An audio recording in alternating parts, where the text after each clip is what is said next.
All right, going to do a real quick video here answering a question that I've been asked now a couple times.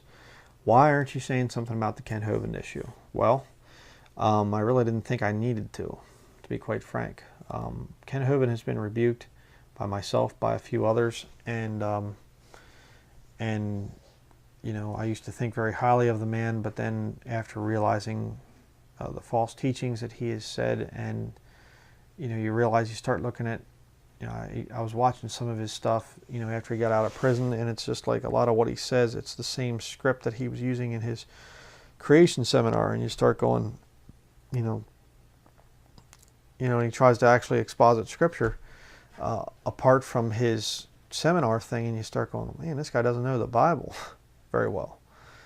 And it's very weird, and his connections and things, and he's a crooked man. But the scripture that was brought up to Ken Hovind about his divorce from his original wife, he just kind of skirted it and things. But let's look at this. Matthew chapter 5 verse 32 says here, "But I say unto you that whosoever shall put away his wife, saving for the cause of fornication, causeth her to commit adultery, and whosoever shall marry her that is divorced committeth adultery." So Ken Hovind's new bride-to-be, first of all, I didn't appreciate the fact that she's dressed like extremely immodestly. Whole front open, you can see her bra straps, for crying out loud. I mean, majorly immodestly. Just ridiculous. But she's divorced.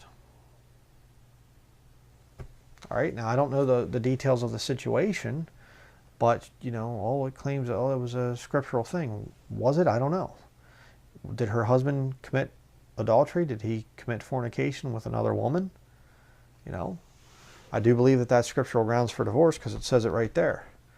You know, saving for the cause of fornication. So if you're married and your spouse, your significant other, commits fornication with somebody else, well, you can get divorced, scripturally speaking. All right, and I have a whole study on divorce, marriage, and remarriage, so I'm not going to get into it here.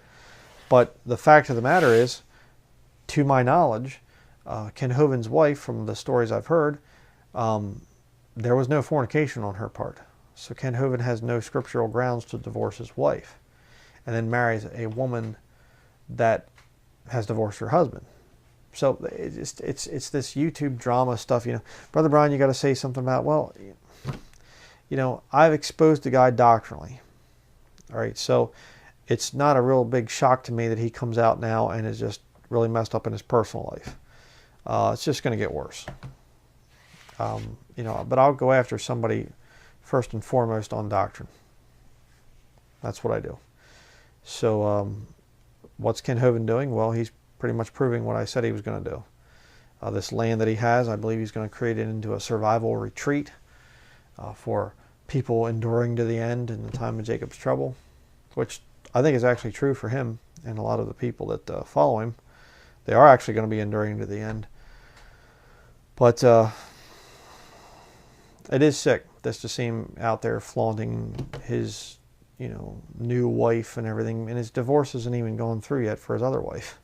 Like, okay. So that's why we as Christians have a hard time, you know, convincing the lost world, hey, what he's doing over there, that's not us. We're against him too. But we need to have these standards. We need to have strong standards. So when a wolf creeps in among our midst and he gets spotted, we can say, whoa, that guy's a wolf. Get him out. Not keep him around and put up with him. All right. So that is my thing on Ken Hovind. He is in sin. I don't believe he's a saved man. I did at one point in time, but after researching the guy and looking at a lot of his doctrinal stands, it's just like, you know, I mean, he's not just a little wrong. He's very, very, very majorly wrong. So enough said on that issue. I have more important things to do. So that's all I'm going to say.